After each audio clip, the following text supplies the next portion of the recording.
बिस्मिल्लाहिर्रहमानिर्रहीम। मुसलमानों के ज़वाल के कई असबाब हैं जिनके अंदर इल्म से दूरी है, तक़वा और अदल व इंसाफ से दूरी है, कुरान करीम से दूरी है। और इसके अलावा मुसलमानों के ज़वाल के ये भी असबाब हैं कि हम अपने सल्फ़ सालिहीन अकाबिरीन के दिए हुए दर्स को भूल गए हैं। इल्म से दूरी की वजह यह है कि जब तक हमारे मुस्लिमीन इल्म पर पाबंद रहे, इल्म के मुताबिक अमल करते रहे, इल्म पढ़ते रहे, तहकीकात करते रहे, तो वो उरूज की तरफ रहे। लेकिन जब इल्म को छोड़ दिया, कुरान को छोड़ दिया, इकबाल ने इस तरफ तवज्जो दिलाई ना कि वो मुअज़्ज़ज़ थे ज़माने में मुसलमान होकर, हम ख़ार हो रहे हैं तारिक कुरान होकर। तो आपके कहने का यही मतलब है कि पहले के जो मुसलमान थे वो कुरान पढ़ते भी थे, समझते भी थे और उस पर अमल भी करते थे। आज हमारे माशरे के अंदर ज़वाल के असबाब में से सबसे बड़ा सबब मैं ये समझता हूँ कि यही है कि जो इस्लाम और दीन से दूरी है। कुरान करीम ने जा बजा अहकामात दिए हैं। सूरह मोहम्मद है कुरान करीम के 26वें पारे के अंदर, इसके अंदर आयत नंबर 24 है, अफला यतदब्बरुल कुरान, क्या वो कुरान के बारे में तदब्बर नहीं करते, गौर व फिक्र नहीं करते, समझते नहीं हैं, अम अला कुलूबिन अक़फ़ालुहा, या फिर उनके दिलों पर ताले लगे हुए हैं। और इसी तरह सूरह निसा के आयत नंबर 82 में भी है कि अफला यतदब्बरुल कुरान वलौ कान मिन इंदि गैरिल्लाहि लवजदू फ़ी इख्तिलाफ़न कसीरा, क्या वो कुरान के बारे में तदब्बर यानी गौर व फिक्र, तफसीर, तशरीह, वजाहत नहीं समझते, कुरान करीम के सियाक़ व सबाक़ को नहीं समझते, कुरान करीम के आयत के पस मंज़र पर गौर नहीं करते।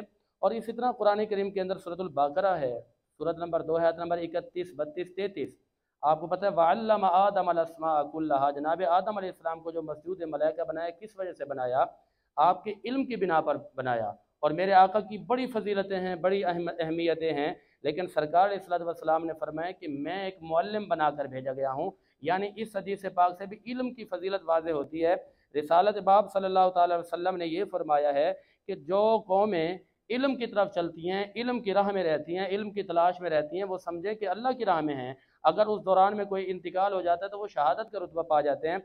इस तरह सूरह नमल के अंदर एक आसिफ बिन बरखिया का तज़किरा है, क़ालल्लज़ी इंदहु इल्मुम मिनल किताब अना आतिका बि क़ब्ल अन यरतद्दा इलैका तरफ़ुक। जनाब सुलेमान अलैहिस्सलाम ने फरमाया कि कौन है जो बिल्किस का तख्त लाए? तो इफ़रीत मिनल जिन्नी अना आतिका बि, जिन ने कहा इफ़रीत ने कि मैं ले आऊँगा आपके मजलिस बर्खास्त होने से पहले। तो आपने फरमाया मुझे इससे भी पहले चाहिए।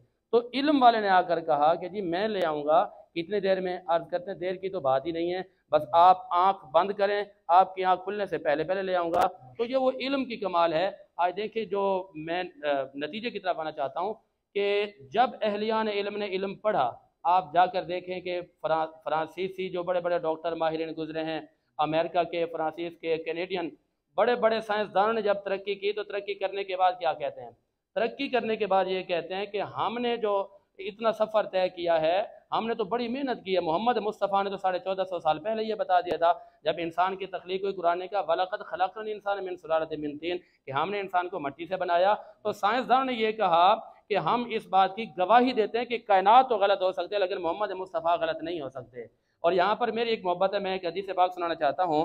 हदीस पाक ये है कि सबसे पहले तो हमारा अकीदा ये है कि जितनी उम्महातुल मोमिनीन सारी अफजल वाला हैं, सारी फजीलत वाली हैं, सारी शान वाली हैं। मैं अपनी मोहब्बत शामिल करना चाहता हूँ। वाना आयशा रज़ियल्लाहु ताला अन्हा, आयशा फरमाती है कि रसूलुल्लाह ने फरमाया कि या आयशा, तो ए प्यारी आयशा, युक़रिउ की सलाम, मेरे पास अभी जिब्रील अमीन आए हैं, जिब्रील ने आकर सलाम दिया है। बुखारी के अंदर बाकायदा एक बाब है, बाबु मिन फ़ज़्ल आयशा, जल्द नंबर 3 है, सफ़र नंबर 1374 है, और हदीस नंबर है 3557। और तिरमिज़ी जल्द नंबर 5 सफ़र नंबर 55 है, हदीस नंबर है 2693। और इसी तरह अबू दाऊद के अंदर भी ये रिवायत मौजूद है। मेरे नबी ने फरमाया कि ए आयशा, जिब्रील अमीन ने आपको सलाम किया है। अम्मा आयशा तो सिद्दीक़ा ने फरमाया कि उन पर भी सलामती हो। और उनकी फजीलत की बात यह है कि जी जी बिल्कुल, ये देखें, ये दोनों रिवायतें हैं। अब मैंने ये बात ये बताई है कि फजीलत की जब बात है तो सारी अफजल वाली हैं, सारी फजीलत वाली हैं।